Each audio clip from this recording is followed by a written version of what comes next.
Dear students, अब आपका नया चैप्टर स्टार्ट हो रहा है।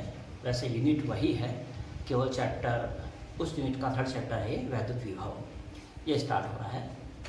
देखिए, वैद्युत विभव चैप्टर में सबसे पहले आपको वैद्युत विभव के बारे में ही समझना होगा कि भाई वैद्युत विभव अर्थात इलेक्ट्रिक पोटेंशियल है क्या चीज़, इलेक्ट्रिक पोटेंशियल क्या चीज़ है। देखिए, इसको इलेक्ट्रिक पोटेंशियल को समझाने से पहले मैं कुछ छोटे छोटे आपको उदाहरण देता हूँ। जैसे माना आपके पास दो पानी के बर्तन हैं, एक पानी का बर्तन थोड़ा छोटा है और एक बहुत बड़ा है।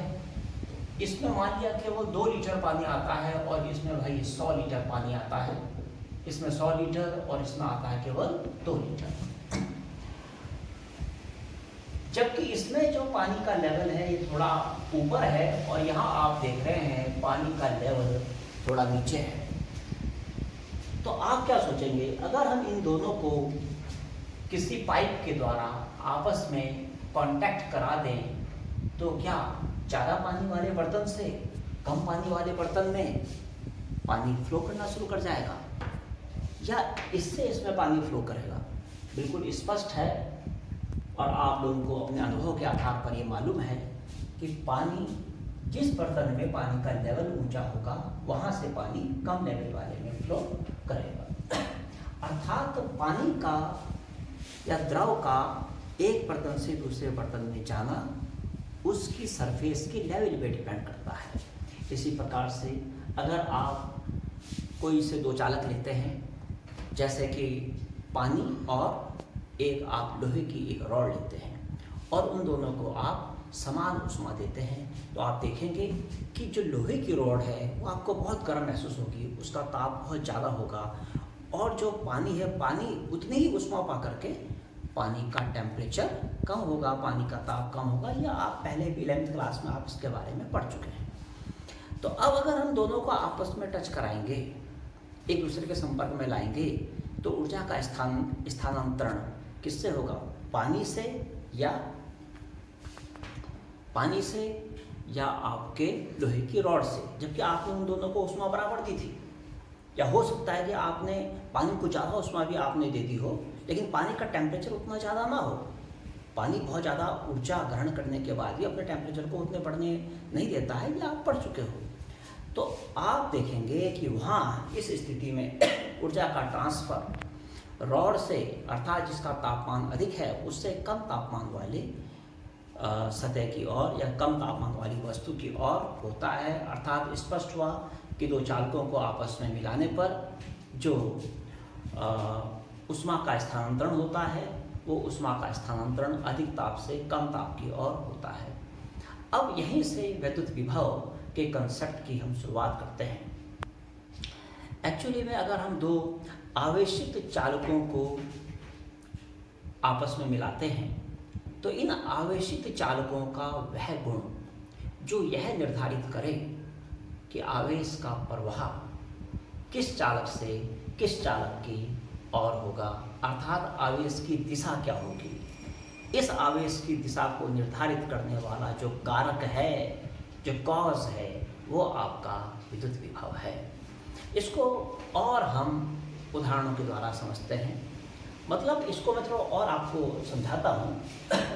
जैसे आपने दो चालक ले लिए और दोनों चालकों को आपने एक दूसरे के कांटेक्ट में रख दिया। एक में आवेश ज़्यादा है, इसमें ज़्यादा आवेश है, और एक में आवेश कम है। ठीक, चलो आवेश ज़्यादा कम नहीं करते, आवेश दोनों में समान है, बराबर आवेश है। इसमें भी क्यू आवेश है भाई, इसमें भी क्यू आवेश है, आवेश दोनों में समान है। लेकिन इसका विभव ज़्यादा है और इसका विभव कम है। इसका विभव ज़्यादा है और इसका विभव कम है।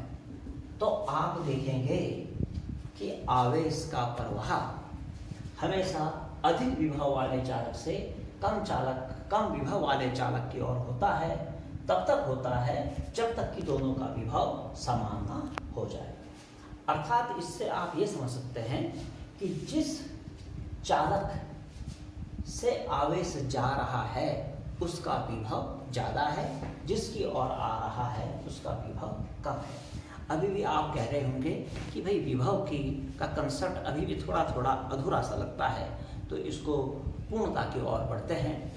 एक और उदाहरण लेते हैं। जैसे आप दो चालक गोले ले लीजिए, एक छोटा और एक बड़ा।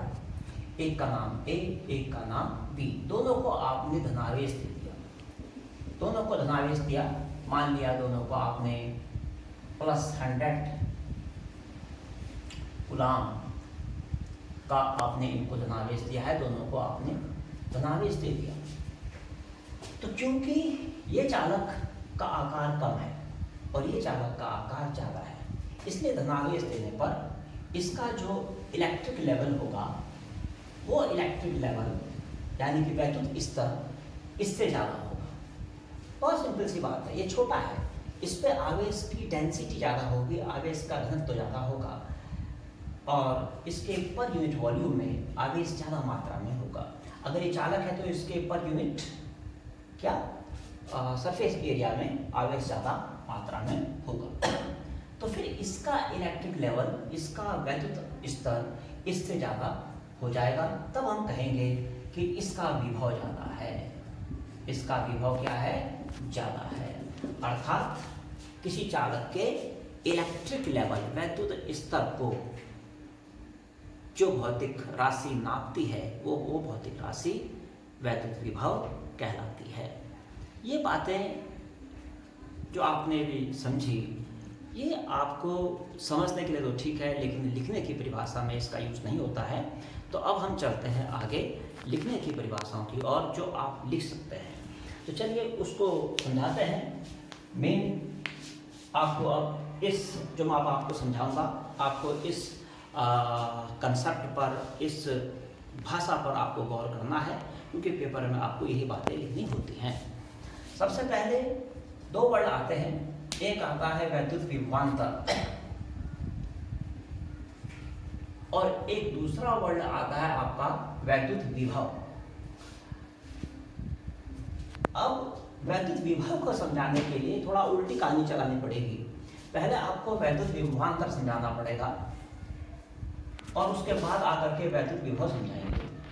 वैद्युत विभव का, विभवांतर का मतलब हुआ दो बिंदुओं के बीच विभव का अंतर। अब आप बोलेंगे कि बड़ी उल्टी कहानी चल रही है, ये तो पता नहीं कि विभव क्या है और आप विभवांतर यानी विभव का अंतर बता रहे हैं। तो भाई ये उल्टी ही कहानी समझ में ज़्यादा आसानी से आती, तो आप उसको ऐसे ही समझिए। ये वैद्युत विभवांतर है, यह आपको पहले समझाता हूँ। मान लिया इस बिंदु पर Q आवेश है और इससे कुछ दूरी पर एक अन्य बिंदु है B, उस पर Q नॉट आवेश आपने दिया, दोनों को पॉजिटिव आपने आवेश दिया। अब आप जरा समझिए, थोड़ा एक बात समझिए। जैसे ये +Q आवेश और ये P+ में ही है, दोनों के बीच में प्रतिकर्षण बल लगेगा, यानी कि इसके कारण इस पर जो बल की दिशा होगी वो बल की दिशा इस तरफ होगी, अर्थात बल लग रहा है आपका राइट साइड में इस तरफ। अब माना आपको इस आवेश को बिंदु B से कुछ दूरी पर स्थित बिंदु A तक लाना है, तो अब आपको क्या करना पड़ेगा? अब आपको इस वैद्युत बल के अगेंस्ट, विरुद्ध काम करना पड़ेगा, क्योंकि वैद्युत बल लग रहा है, आप देख रहे हैं ना, राइट साइड में और ला रहे हैं आप लेफ्ट साइड में। तो यहां से यहां तक लाने में जो आप कार्य करेंगे वही कार्य वैद्युत विभवांतर ज्ञात करने में कार्य में प्रयोग होता है। इसे यूं समझिए कि वैद्युत विभवांतर की परिभाषा क्या बनाई गई है कि भाई अगर एक कूलाम आवेश को किसी वैद्युत क्षेत्र के, वैद्युत क्षेत्र का मतलब, अरे भाई ये Q आवेश है तो इसके आसपास का क्षेत्र इसका वैद्युत क्षेत्र हो गया ना। तो अगर एक कूलाम आवेश को किसी वैद्युत क्षेत्र के किसी बिंदु से किसी अन्य बिंदु तक लाने में जो कार्य करना पड़ता है वो उन दोनों बिंदुओं के बीच का वैद्युत विभवांतर या विभवांतर कहलाता है। वैद्युत विभवांतर में आप वैद्युत को छोड़ दीजिए, वैद्युत तो वैद्युत ही है, इसको आप केवल पोटेंशियल डिफरेंस आप इसको कह दीजिए, बस इतना याद रखिए, यही बहुत है। वैसे ये इलेक्ट्रिक पोटेंशियल डिफरेंस है। तो मैंने क्या बताया कि एक कूलाम आवेश को वैद्युत क्षेत्र के एक बिंदु से दूसरे बिंदु तक लाने में किया गया कार्य वैद्युत विभवांतर या विभवांतर कहलाता है। वो वास्तव में बी और ए के वैद्युत विभव के अंतर के बराबर है। इसका वैद्युत विभव, इसका वैद्युत विभव के अंतर के बराबर है। अब वैद्युत विभव क्या है इसके बारे में बताता हूँ मैं आपको भी थोड़ी देर में, आप चिंता ना करो इसकी। तो चलो इसको लिखते हैं पहले कि इसकी परिभाषा क्या बनेगी कि एकांक आवेश को वैद्युत क्षेत्र के किसी बिंदु से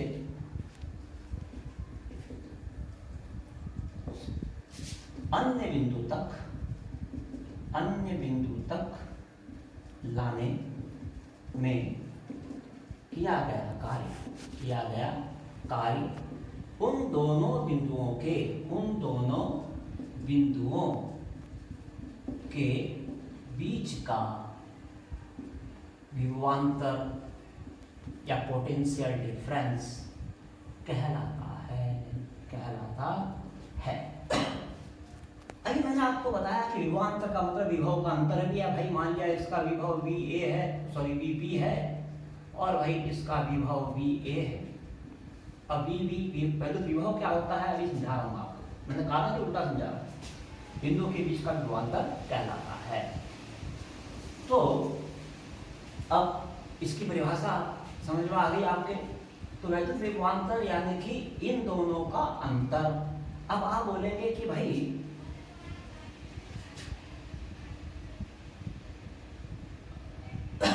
हाँ, तो अब इसका सूत्र बनाते हैं भाई। तो इसका सूत्र बन जाएगा विभवांतर यानी कि VA minus VB is equal to W/Q0, यानी कि यहां से यहां तक लाने में किया गया कार्य और बटे अपॉन जिस आवेश को आप एक स्थान से दूसरे स्थान पर ला रहे हैं अपॉन वो। यह है विभवांतर का फॉर्मूला। अब आप सोचिए कि हमने VA माइनस VB ही क्यों किया, VB माइनस VA क्यों नहीं किया? भाई बहुत सिंपल सी बात है। देखिए यहां पर वैद्युत विभव है, मैंने आपको अभी इसका अभी आपको कंसेप्ट चलो बाद में बताता हूँ, नहीं तो ये आपको कंफ्यूजन क्रिएट कर देगा। तो ये हो गया, ये आपके समझ में आ गया कि VA minus VB is equal to W/Q0 हो गया भाई। इसको आप सिंपल लैंग्वेज में VAB भी कह सकते हैं। ये हो जाएगा आपका W/Q0।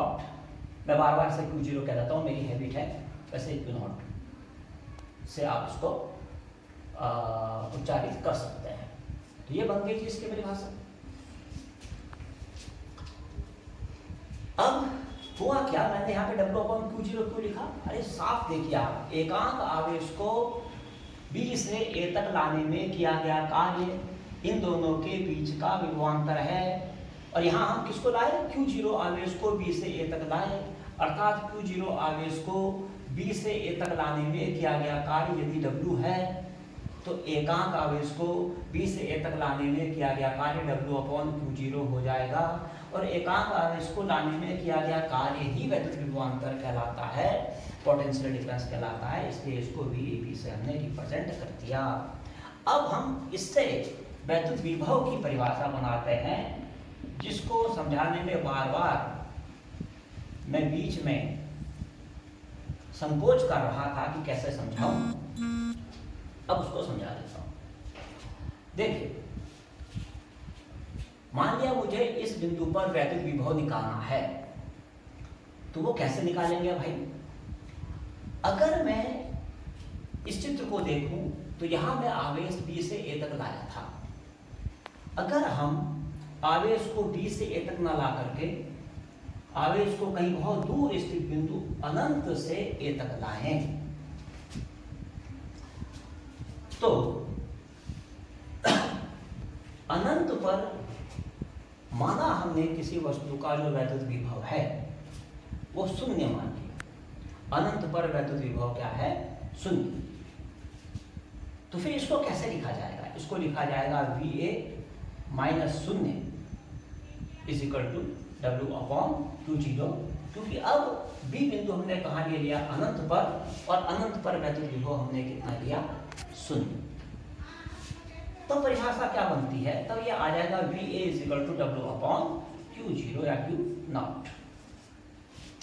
यहां से इसकी परिभाषा क्या बनेगी, परिभाषा बन जाएगी कि एकांक आवेश को वैद्युत क्षेत्र की जगह आप यूज करिए, एकांक आवेश को अनंत से वैद्युत क्षेत्र के किसी बिंदु तक लाने में किया गया कार्य, उस बिंदु का वैद्युत विभव कहलाता है।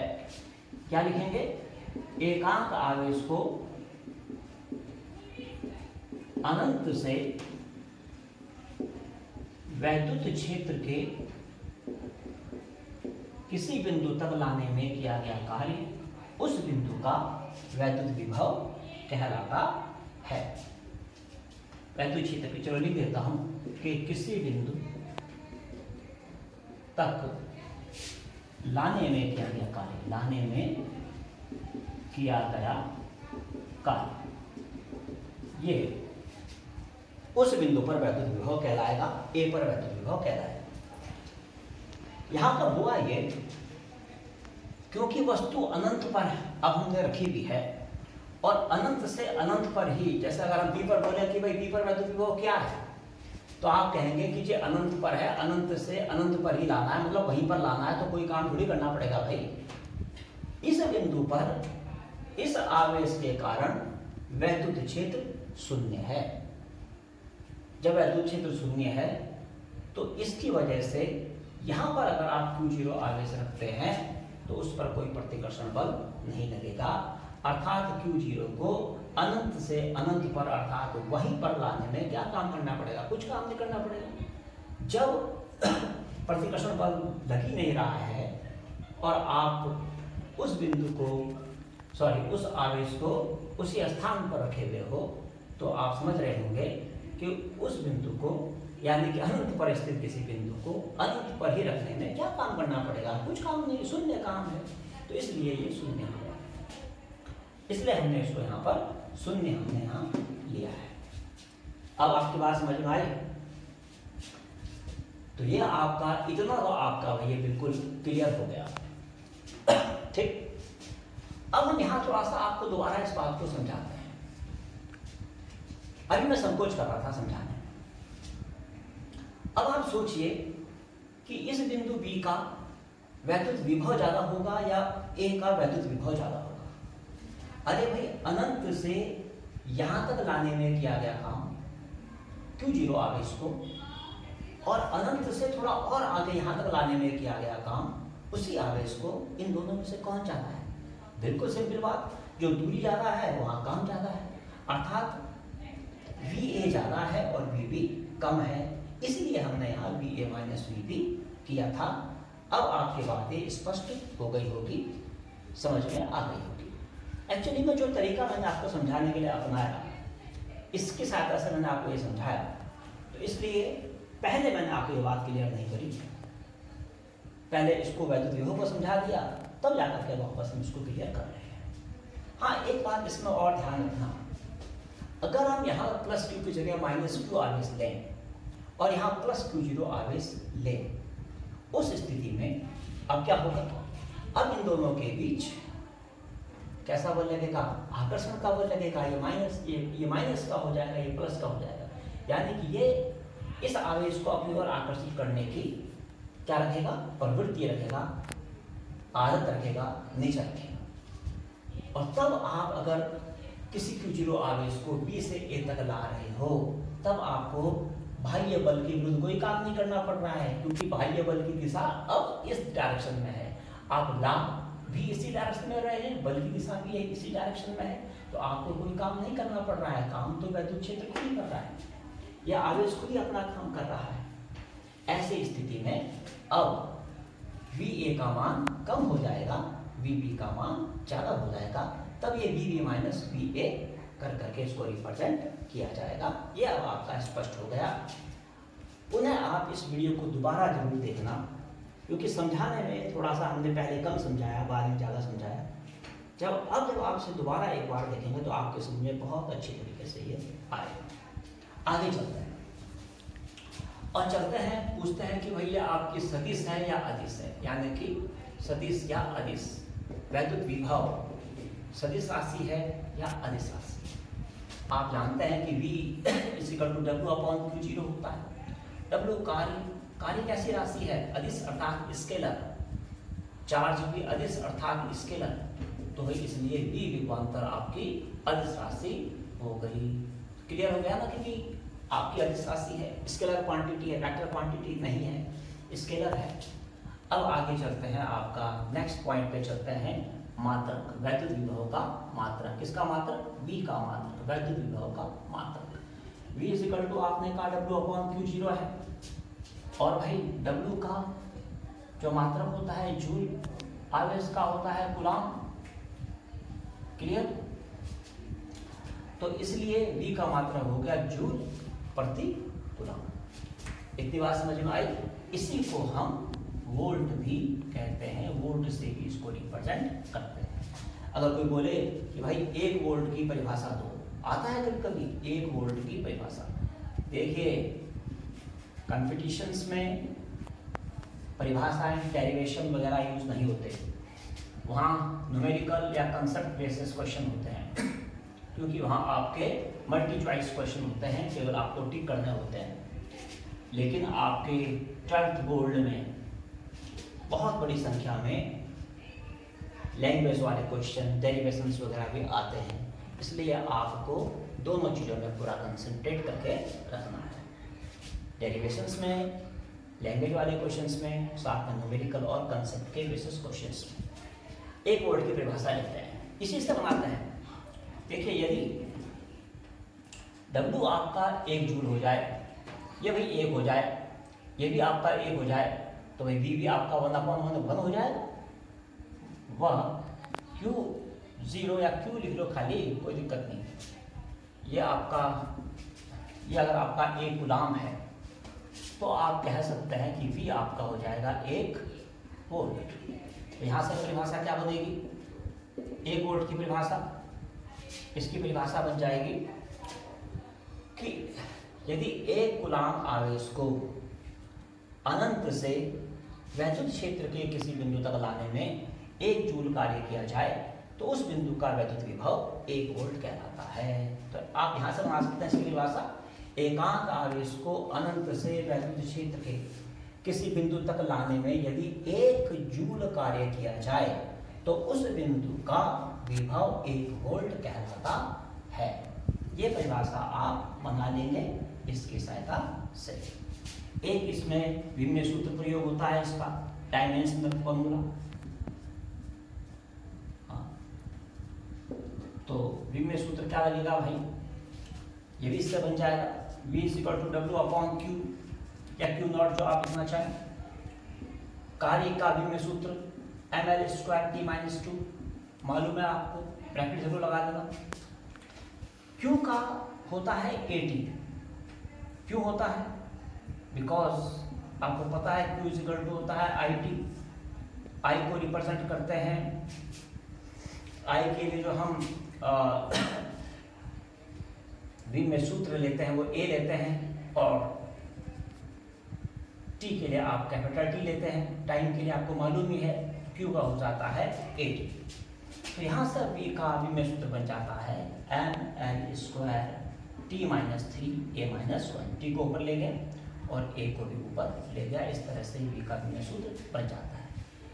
मुझे लगता है आपको ये कंसेप्ट वैद्युत विभवांतर का, वैद्युत विभव का समझ में आ गया होगा। ये तो शुरुआत है इस चैप्टर की, अब इसमें डेरिवेशंस और न्यूमेरिकल स्टार्ट होते हैं। चलिए ठीक है।